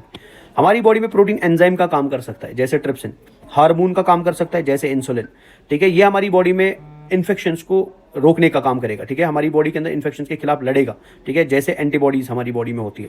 ये हमारी बॉडी के अंदर ट्रांसपोर्ट का काम कर सकता है, जैसे GLUT4 हमारी बॉडी में ग्लूकोज को ट्रांसपोर्ट कराता है, और इसके अलावा ये रिसेप्टर्स का भी काम कर सकता है। तो these are the functions of different types of proteins बेटा। क्लियर है। Now structure of the protein की बात करते हैं। तो हमारी बॉडी के अंदर प्रोटीन जो है वो 4 स्ट्रक्चर लेवल्स पे पाया जाता है, primary structure, secondary structure, tertiary structure and quaternary structure. Primary structure में आपको याद रखना है, प्राइमरी स्ट्रक्चर रिप्रेजेंट करता है sequence of the amino acids को, और ये हमें पोजिशनल इन्फॉर्मेशन देता है कि अमीनो एसिड प्रोटीन में कहां पाया जाता है। तो बिकॉज यहाँ सारे अमीनो एसिड्स एकदम स्ट्रेट लाइन में पाए जाते हैं, सीक्वेंस में पाए जाते हैं, तो you can tell first amino acid कहाँ है, थर्ड अमीनो एसिड कहाँ है, सिक्स्थ अमीनो एसिड कहाँ है, 8th अमीनो एसिड कहाँ है। तो ये पोजिशनल इन्फॉर्मेशन हमें देता है अमीनो एसिड्स के बारे में, एंड प्लस ये सीक्वेंस ऑफ अमीनो एसिड को भी रिप्रेजेंट करता है, ठीक है। इसे हम प्राइमरी स्ट्रक्चर बोलते हैं। और primary structure of the protein में खाली एक ही बॉन्ड होता है, जिस बॉन्ड को हम क्या नाम देते हैं, पेप्टाइड बॉन्ड। सेकेंडरी स्ट्रक्चर जो है प्रोटीन का, ये फोल्डेड स्ट्रक्चर है प्राइमरी का, मतलब ये प्राइमरी स्ट्रक्चर अब फोल्ड करेगा, तो जब ये फोल्ड करेगा बनेगा सेकेंडरी स्ट्रक्चर, ठीक है ना। और सेकेंडरी स्ट्रक्चर दो टाइप्स का होता है, ये हेलिक्स की फॉर्म में हो सकता है या शीट की फॉर्म में हो सकता है। इसको हम अल्फा हेलिक्स बोलते हैं या बीटा प्लेटेड शीट बोलते हैं। जैसे ये अल्फा हेलिक्स हो गया और यहाँ पे आपको बीटा शीट्स मिलती है। नाउ अल्फा हेलिक्स हो या बीटा शीट हो, इनमें आपको peptide bond plus hydrogen bond मिलेगा। तो मतलब इनमें एक बॉन्ड ऐड हो गया बेटा, peptide bond plus hydrogen bond. अब इनमें और फर्दर डिफरेंसेस क्या है वो मैं ऑलरेडी आपको मेन लेक्चर में बता चुका हूँ। टर्शियरी प्रोटीन की बात करते हैं तो ये 3D फॉर्म ऑफ प्रोटीन है बेटा, मतलब ये और फर्दर फोल्डेड फॉर्म है प्रोटीन का। यहाँ आपको प्रोटीन जो है वो बॉल की फॉर्म में मिलेगा, ठीक है ना, वुलन बॉल, ठीक है, हॉलो वुलन बॉल की फॉर्म में मिलेगा, या 3D स्ट्रक्चर, इन शॉर्ट याद रखें 3D फॉर्म या 3D स्ट्रक्चर में मिलेगा। तो इस प्रोटीन स्ट्रक्चर को हम क्या बोलते हैं, tertiary protein structure. Tertiary protein structure में आपको पेप्टाइड बॉन्ड मिलता है, हाइड्रोजन बॉन्ड मिलता है और इसके अलावा मिलता है डाई सल्फाइड बॉन्ड, ये भी आपको याद रखना है। ना क्वार्टरी प्रोटीन स्ट्रक्चर क्या है, जब बहुत सारे टर्शियरी प्रोटीन आपस में जुड़ जाए, जैसे ये एक टर्शियरी प्रोटीन है, ये एक टर्शियरी प्रोटीन है, ये एक टर्शियरी प्रोटीन है, ये एक टर्शियरी प्रोटीन है, तो यहाँ 4 टर्शियरी प्रोटीन आपस में जुड़ गए। सो जब ग्रुप ऑफ टर्शियरी प्रोटीन आपस में जुड़ जाता है उसे हम क्या बोलते हैं, quaternary structure. Manner in which the individual polypeptide arrange with respect to the each other, ठीक है, मल्टीपल टर्शियरी प्रोटीन जब जुड़ेंगे आपस में उसे हम क्या बोलते हैं, क्वार्टरी स्ट्रक्चर। जैसे हीमोग्लोबिन जो है it's the example of quaternary protein structure. ये क्लियर है। तो quick memory primary sequence represent करता है, सेकेंडरी लोकल फोल्डिंग रिप्रेजेंट करता है, टर्शियरी 3D शेड रिप्रेजेंट करता है, and quaternary assembly of the different tertiary sub units को रिप्रेजेंट करता है बेटा। ये क्लियर है। तो ये आपका प्रोटीन वाला पार्ट क्या हो जाता है, खत्म हो जाता है। डन। अब चलते हैं हम किस पे, एंजाइम्स पे बेटा, ठीक है। तो व्हाट इज एंजाइम बेटा, आपको ऑलरेडी पता है, एंजाइम्स आर बायोलॉजिकल कैटलिस्ट बेटा। हमारी बॉडी के अंदर जब रिएक्शन चलती है, ठीक है, उन रिएक्शंस को कैटलाइज कराने का काम, उन रिएक्शंस की स्पीड को बढ़ाने का काम, ठीक है, या रेट ऑफ रिएक्शन को बढ़ाने का काम कौन करते हैं बेटा, एंजाइम्स करते हैं। नाउ एंजाइम्स को आप डिफाइन जब करते हो तो हम बोलते हैं एंजाइम्स जो होते हैं प्रोटीन्स होते हैं। तो यहाँ बेस्ट रहेगा अगर मैं लिख दूं मोस्ट एंजाइम्स, ठीक है ना, मोस्ट एंजाइम्स जो है दे आर प्रोटीन्स बेटा, most enzymes are proteins, most enzymes are proteins, ठीक है। दुनिया के सारे एंजाइम्स प्रोटीन्स नहीं होते हैं, मोस्टली एंजाइम्स प्रोटीन्स होते हैं। कुछ एंजाइम्स जो है बेटा वो नॉन प्रोटीनेशियस एंजाइम्स होते हैं, जैसे राइबोजाइम्स, ये नेचर में क्या होते हैं बेटा, ये न्यूक्लिक एसिड्स होते हैं। मैंने ऑलरेडी पढ़ा है, ये आरएनए मॉलिक्यूल्स होते हैं, कैटालिटिक आरएनए होता है, तो इन्हें हम राइबोजाइम्स बोलते हैं। क्लियर है। सो दैट मीन्स एंजाइम्स दो टाइप्स के हो सकते हैं, proteinaceous enzymes and non proteinaceous enzymes, ठीक है। तो प्रोटीनेशियस एंजाइम्स किससे बनेंगे, प्रोटीन से बनेंगे बेटा, और नॉन प्रोटीनेशियस एंजाइम किससे बनते हैं, नॉन प्रोटीनेशियस एंजाइम आरएनए से बनते हैं, इन्हें हम क्या बोलते हैं, राइबोजाइम्स बोलते हैं। ये क्लियर है। चलिए नेक्स्ट समझेंगे। Now enzymes because rate of reaction को बढ़ाते हैं, तो रेट ऑफ रिएक्शन को समझाने के लिए आपकी बुक के अंदर एक रिएक्शन दिया हुआ है जो आपको याद रखना है। जैसे आपकी बुक में दिया हुआ है कार्बन डाइऑक्साइड वाटर के साथ जुड़ के बनाता है कार्बोनिक एसिड, ठीक है ना। अगर कार्बन डाइऑक्साइड वाटर के साथ जुड़ जाए, ठीक है ना, और कार्बोनिक एसिड बनाने लगे बिना एंजाइम के, without the presence of enzyme, तो आपको 200 मॉलिक्यूल्स ऑफ कार्बोनिक एसिड मिलेंगे 1 घंटे में, ठीक है। सो मतलब अगर ये रिएक्शन बिना एंजाइम के चलेगी तो बिना एंजाइम के बेटा इस रिएक्शन को खत्म होने में कितना समय लगेगा, 1 घंटा, और 1 घंटे में कितने कार्बोनिक एसिड के मॉलिक्यूल बनेंगे, 200। लेकिन अगर ये सेम रिएक्शन में करूं in presence of enzyme, enzyme का नाम है कार्बनिक एनहाइड्रेज, जो मैं ऑलरेडी आपको पढ़ा चुका हूं बेटा, ठीक है ना। सो यही reaction in presence of enzyme जो है बेटा अगर 1 सेकंड के लिए होगी तो ये 1 सेकंड में 6 लाख मॉलिक्यूल बनाएगी बेटा, किसके, कार्बनिक एसिड के। सो that means in short enzymes का काम होता है हमारी रेट ऑफ रिएक्शन को बढ़ाना, ठीक है ना। तो रेट ऑफ रिएक्शन को बढ़ाने के लिए बेटा ये क्या करते हैं, ये रेट ऑफ रिएक्शन को बढ़ा देते हैं या स्पीड अप कर देते हैं, और स्पीड अप करने की वजह से क्या हो जाता है, सबस्ट्रेट जल्दी जल्दी कन्वर्ट किसमें हो जाता है, प्रोडक्ट में कन्वर्ट हो जाता है। ये क्लियर हुआ। नाउ इधर चलते हैं। नाउ एंजाइम काम कैसे करते हैं, ठीक है, एंजाइम के काम करने का तरीका क्या है। तो एंजाइम के ऊपर बेटा अल्लाह ने एक स्पेशल जगह दी है, इस स्पेशल जगह को हम नाम देते हैं एक्टिव साइट, ठीक है। तो एंजाइम क्या करेगा बेटा, ये सबस्ट्रेट को इस एक्टिव साइट पे बाइंड करता है। कौन सा सबस्ट्रेट इस एक्टिव साइट पे बाइंड करेगा, that depends upon the shape of the substrate. तो shape of the enzyme, active site and shape of the substrate same होना चाहिए। तो जब एंजाइम सबस्ट्रेट को बाइंड कराता है, ये एक बीच में कॉम्प्लेक्स बना देता है, मतलब एक इंटरमीडिएट कॉम्प्लेक्स बनाता है, which is called as enzyme substrate complex, ठीक है ना। और एंजाइम सबस्ट्रेट कॉम्प्लेक्स जब बनेगा तो ये एंजाइम क्या करता है, इस सबस्ट्रेट के स्ट्रक्चर को बदल देता है, इस सबस्ट्रेट के स्ट्रक्चर को चेंज कर देता है, और फाइनली किसमें कन्वर्ट करता है बेटा, प्रोडक्ट में कन्वर्ट करता है। सो that means sequence of the enzymatic reaction, enzyme जुड़ेगा सबस्ट्रेट के साथ, बनाएगा एंजाइम सबस्ट्रेट कॉम्प्लेक्स, और फाइनली बनेगा एंजाइम प्लस प्रोडक्ट। ये क्लियर है। नाउ रेट ऑफ रिएक्शन अगर आप ध्यान से देखेंगे ग्राफ में, विदाउट एंजाइम ज्यादा है, मतलब ज्यादा समय लग रहा है बेटा रिएक्शन को कंप्लीट होने में, लेकिन अगर आप विद एंजाइम देखेंगे रिएक्शन को कंप्लीट होने में कम समय लग रहा है। सो that means rate of reaction without the enzyme is slow and rate of reaction with the enzyme is very very fast बेटा। क्लियर है। इधर चलते हैं हम अभी। नाउ एंजाइम और इनऑर्गेनिक कैटलिस्ट में डिफरेंसेस क्या है। एंजाइम हायर टेम्परेचर पे डैमेज हो जाता है, एक और इनऑर्गेनिक कैटलिस्ट हाई टेम्परेचर भी नॉर्मल तरीके से क्या करता है बेटा, काम करता है। तो क्लास ऑफ एंजाइम्स अगर देखना चाहे तो ऑक्सीडोरेडक्टेसेस, ट्रांसफरेसेस, हाइड्रोलिसिस, लाइसिस, आइसोमेरेसिस एंड लाइगेसिस। ऑक्सीडोरेडक्टेस का काम होता है ऑक्सीडेशन एंड रिडक्शन कराना बेटा। ट्रांसफरेसिस का काम होता है ग्रुप्स को ट्रांसफर करना एक्सेप्ट हाइड्रोजन। हाइड्रोलिसिस का काम होता है बेटा बॉन्ड्स को, जो कोवलेंट बॉन्ड्स होते हैं उनको ब्रेक कर देना, जैसे इथर बॉन्ड को ब्रेक करते हैं, एस्टर बॉन्ड को ब्रेक करते हैं, पेप्टाइड बॉन्ड को ब्रेक करते हैं, ग्लाइकोसाइडिक बॉन्ड को ब्रेक करते हैं, CN-C, P-N, C&H halide bonds को ब्रेक करते हैं बेटा, और ब्रेक करेंगे हमेशा वाटर को ऐड करके। तो अगर कोई एंजाइम वाटर को ऐड करके बॉन्ड्स को ब्रेक करता है so they are called as hydrolysis. लेकिन अगर कोई एंजाइम बेटा बिना वाटर के बॉन्ड्स को ब्रेक करेगा, ठीक है, और पीछे डबल बॉन्ड्स को लीव करेगा, उन्हें हम लाइसिस बोलते हैं। आइसोमेरिसिस का काम होता है इंटरकन्वर्जेंस कराना, और लाइसिस का काम होता है बेटा ये बॉन्ड्स को बनाते हैं, ज्वाइनिंग का काम, जैसे CO बनाएंगे, CS बनाएंगे, CN बनाएंगे, PO बॉन्ड्स बनाएंगे, इनका काम होता है बेटा दो बॉन्ड्स को जोड़ देना या बॉन्ड का फॉर्मेशन करा देना, उन्हें हम क्या बोलते हैं, ligases. This is the classification of enzymes. ये क्लियर है? नाउ स्ट्रक्चर ऑफ एंजाइम की अगर बात करें तो एंजाइम्स जो होते हैं बेटा इनमें प्रोटीन पार्ट होगा और नॉन प्रोटीन पार्ट होगा, ठीक है। एंजाइम्स दो टाइप्स के होते हैं, simple enzymes and conjugated enzyme. Simple enzyme में खाली प्रोटीन होता है, कंजुगेटेड एंजाइम में प्रोटीन के अलावा एक नॉन प्रोटीन पार्ट भी होता है, ठीक है। और इस नॉन प्रोटीन पार्ट को हम कोफैक्टर बोलते हैं। क्या बोलते हैं? कोफैक्टर। ना कोफैक्टर तीन टाइप का होता है, cofactor can be prosthetic group, cofactor can be coenzyme, और cofactor can be metal ions. अब इनमें फर्क क्या है वो देखेंगे। अगर आप प्रोस्टेटिक ग्रुप को देखोगे ये ऑर्गेनिक नेचर का होता है, कोएंजाइम ऑर्गेनिक नेचर का होता है, लेकिन मेटल आयन जो बेटा ये इनऑर्गेनिक नेचर का होता है, ठीक है। को प्रोस्टेटिक ग्रुप जब भी एंजाइम के साथ जुड़ेगा तो ये टाइटली जुड़ता है बेटा, ठीक है ना।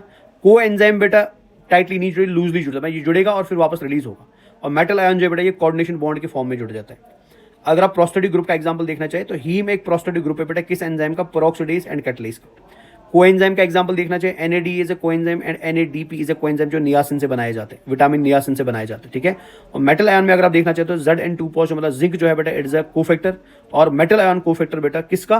कार्बोक्सीपेप्टिडेज एंजाइम का। क्लियर है? तो ये हमने एंजाइम्स क्या कर दिए, खत्म कर दिए। अब इधर चलते हैं।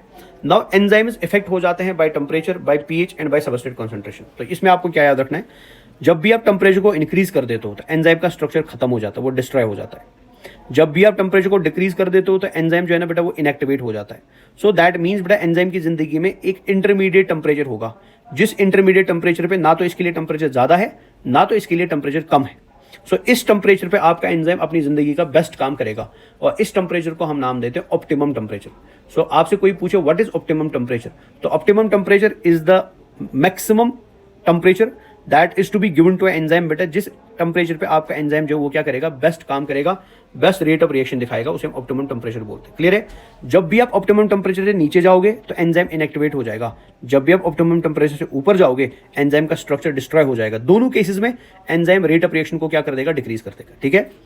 टेम्परेचर में और एक लाइन लिखी है एनसीईआरटी में जो आपको याद रखनी है, लिखा है with every 10 degree rise in temperature rate of reaction double हो जाता है। जब भी आप 10 डिग्री टेम्परेचर बढ़ाते हो तो रेट ऑफ रिएक्शन 2 गुना हो जाती है। And with every 10 degree decrease in temperature, ठीक है ना, रेट ऑफ रिएक्शन बेटा आधी हो जाती है। जब आप बढ़ाते हो तो डबल हो जाती है, जब आप डिक्रीज करते हो तो आधी हो जाती है, ये याद रखना। सेम पीएच के साथ भी है, हर एंजाइम का एक ऑप्टिमम पीएच होगा जिसपे वो बेस्ट काम करेगा, हाईएस्ट काम करेगा, हाईएस्ट एक्टिविटी शो करेगा। जब भी आप उस एंजाइम के ऑप्टिमम पीएच से नीचे जाओगे तो रेट ऑफ रिएक्शन डिक्रीज होगा, ऑप्टिमम पीएच से ऊपर जाओगे तो अगेन रेट ऑफ रिएक्शन क्या होगा, डिक्रीज होगा। सबस्ट्रेट कॉन्सेंट्रेशन की बात करते हैं, जब भी आप सबस्ट्रेट कॉन्सेंट्रेशन बढ़ा देते हो रेट ऑफ रिएक्शन बढ़ जाती है तब तक जब तक वो मैक्सिमम रेट ना पहुंचे। मैक्सिमम रेट ऑफ रिएक्शन के बाद आप सबस्ट्रेट कॉन्सेंट्रेशन बढ़ाओगे तो रेट ऑफ रिएक्शन कभी भी इंक्रीज नहीं होता है। क्लियर है? नेक्स्ट पे आते हैं इनहिबिशन के ऊपर। सो इनहिबिटर क्या होता है? Substance that can shut off the activity of enzyme, कोई ऐसी चीज जो एंजाइम की एक्टिविटी को रोक दे, उसको स्टॉप कर दे बेटा, उसे हम क्या बोलते हैं, उसे हम इनहिबिटर बोलते हैं। इनहिबिटर दो टाइप्स के होते हैं, competitive inhibitor and non competitive inhibitor. Competitive inhibitor की शेप एक्चुअल सबस्ट्रेट के जैसी होती है, नॉन कॉम्पिटिटिव इनहिबिटर की शेप सबस्ट्रेट के जैसी नहीं होती है। कॉम्पिटिटिव इनहिबिटर जब भी बाइंड करता है एंजाइम के साथ तो वो बाइंड करके वापस भी निकल सकता है, मतलब वो रिवर्सिबल है। और नॉन कॉम्पिटिटिव इनहिबिटर एक बार बाइंड करेगा वो वापस नहीं आएगा बेटा, वो हमेशा के लिए वहां पे क्या हो जाता है, चिपक जाता है। कॉम्पिटिटिव इनहिबिटर में एग्जांपल आपकी एनसीईआरटी में दिया हुआ बेटा, सक्सिनेट डिहाइड्रोजिनेज एंजाइम है, इसका एक्चुअल सबस्ट्रेट जो है बेटा वो सक्सिनेट है, लेकिन सक्सिनेट का कॉम्पिटिटिव इनहिबिटर क्या होता है बेटा, फ्यूमेरेट होता है। ठीक है, अगर आप ध्यान से देखेंगे तो मैंने यहां उल्टा बता दिया, सक्सिनेट डिहाइड्रोजिनेज की प्रेजेंस में फ्यूमेरेट में कन्वर्ट होता है, सक्सिनिक एसिड फ्यूमेरिक एसिड में कन्वर्ट होता है in presence of enzyme succinate dehydrogenase. ठीक है, नाउ इस सक्सिनेट डिहाइड्रोजिनेज का, या मैं बोलूं इस सक्सिनेट का एक कॉम्पिटिटिव इनहिबिटर है जिसे हम मेलोनेट बोलते हैं, मतलब मेलोनेट एंड सक्सिनेट दिखने में एक जैसे है। सो अगर आप सक्सिनेट डिहाइड्रोजिनेज को सक्सिनिक एसिड दोगे तो ये फ्यूमेरिक एसिड बनाएगा, लेकिन अगर आप इसको सक्सिनेट के बदले मेलोनेट दोगे तो ये कभी भी फ्यूमेरिक एसिड नहीं बनाएगा, बिकॉज मेलोनेट बेटा इस एंजाइम को क्या कर देता है, इनहिबिट कर देता है बेटा, because this is structurally similar to the succinate. Done. So बस इतना ही है, वो खत्म हो गया। डन। तो ये आपका हो जाता है एक क्विक रिकैप किसका, पूरे के पूरे बायोमॉलिक्यूल्स का, ठीक है। आई होप आपको ये अच्छा लगा हो। अगर आपको इसके नोट्स चाहिए, ठीक है, जो यहाँ पे आप नोट्स देख रहे हैं, आप प्लीज़ मेरे को एक बार मैसेज में लिख दीजिए सर नोट्स, तो मैं आपको इंशाल्लाह सर पर्सनली नोट्स भी शेयर कर दूंगा, ठीक है। अगर आप फोटोग्राफ लेना चाहते हैं नोट्स के, तो आप फोटोग्राफ भी ले सकते हैं।